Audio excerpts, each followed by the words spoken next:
وہ جو آپ نے پہلا کوشچن پوچھا تھا کہ جو ہے وہ گوتم بدھ اور رام کرشن کہا جاتا ہے کہ ہو سکتا ہے بیٹا، ہو سکتا ہے وہ ہوں، ہمارے پاس تو مفروضے ہیں، ہمارے پاس تو کوئی کانکریٹ تو نہیں ہے.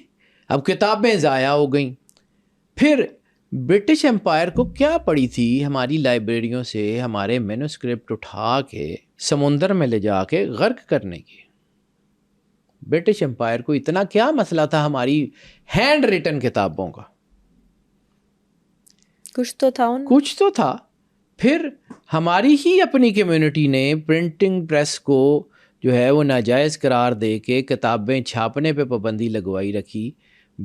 جو ہے وہ عثمانیت ڈائنیسٹی میں یہ سارا کچھ جو ہے وہ ہوتا رہا، اور پریس لگانے کے اوپر وہاں کے خلیفہ کو قتل کر دیا گیا.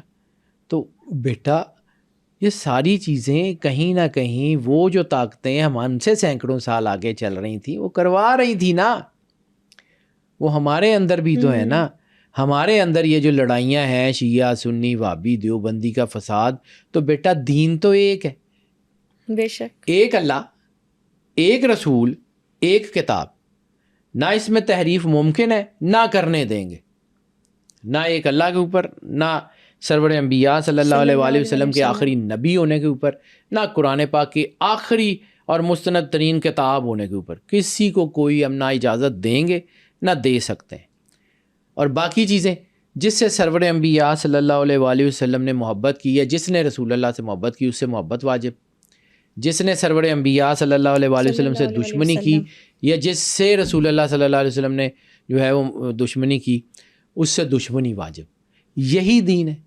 اسی کے اندر ہمیں پھنسا کے تو ہمارے 72 فرقے بنا دیے گئے، وہ فلاں ہے، وہ فلاں ہے، وہ فلاں ہے. تو بیٹا ہم نے تو 1400 1450 سال میں اتنے فرقے بنا لیے، ان کو 4000 سال ہو گئے. ان کو اتنا مارجن تو دو کہ وہ اپنا دین اگر بدل چکے ہوئے ہیں تو ان کی بیسس ٹھیک ہوں گی. میں کسی کی بات نہیں کروں، میں الحمدللہ میں سرور انبیاء صلی اللہ علیہ وسلم کا کلمہ پڑھنے والا ہوں، مجھے اپنے دین میں کوئی شک نہیں ہے، مجھے پتہ ہے کہ وہ کیا ہے. لیکن اس کا یہ مطلب نہیں ہے کہ میں آنکھیں بند کر کے اپنے علاوہ باقی لوگوں کو دیکھنا بند کر دوں.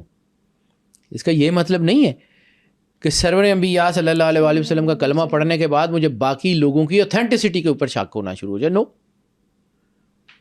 اسلام دیانت کا دین ہے، اسلام حق کا دین ہے، اسلام وہ دین ہے جو لوگوں تک پوری دیانتداری سے چیزیں پہنچاتا ہے. تو جب تک ہم اس کے اوپر بیٹا جو ہے وہ پراپرلی ورک نہیں کریں گے ہم یہ سمجھ ہی نہیں سکتے کہ واٹ اٹ مینس. اس لیے سدھارتھ کی جو ہیں وہ پریچنگس کیا کمال کی. اگر سناتن دھرم کی اوریجنل جو تحریف شدہ ہیں، کیونکہ آج کل یہ ساری تحریف شدہ ہیں اتنے ہزار سال میں بیٹا، یعنی ایک کتاب جو اوریجنل ٹیکسٹ میں آئی اس کا ترجمہ کیا گیا، اس کے ترجمہ کرنے کے بعد اوریجنل ٹیکسٹ ختم ہو گیا، ترجمے کو آگے واپس اوریجنل ٹیکسٹ میں کنورٹ کیا گیا، تو کیا وہ اوتھینٹک ہو جائے گی؟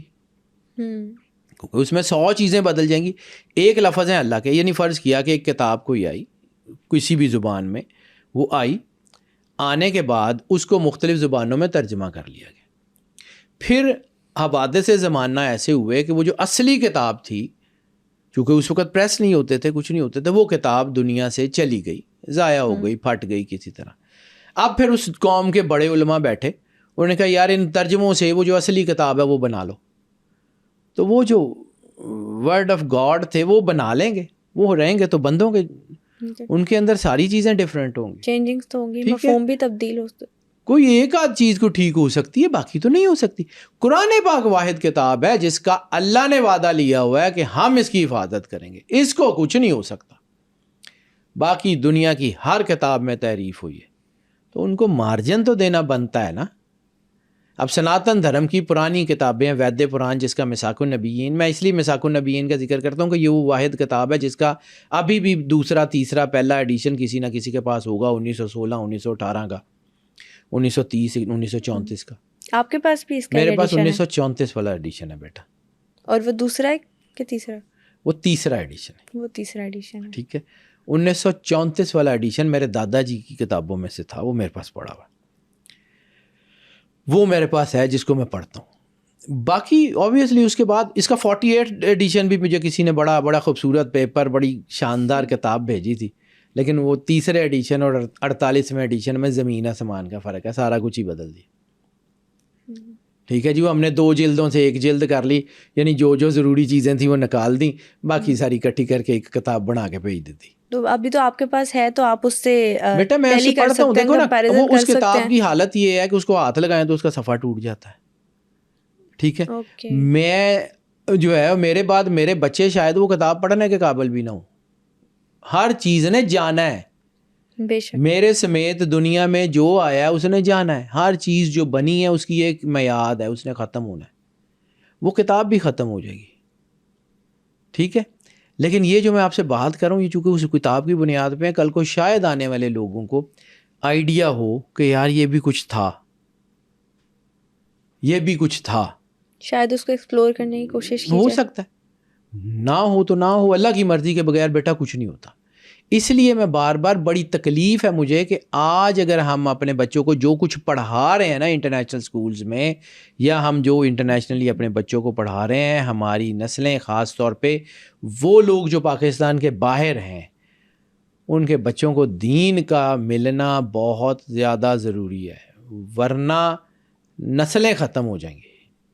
آنے والے دور میں یہ بہت برا ہونے جا رہا ہے. لیکن یہ ہے کہ اللہ نے بھی اپنا پلان کیا ہوا ہے, اللہ بھی گرنے تھوڑی دیتا ہے.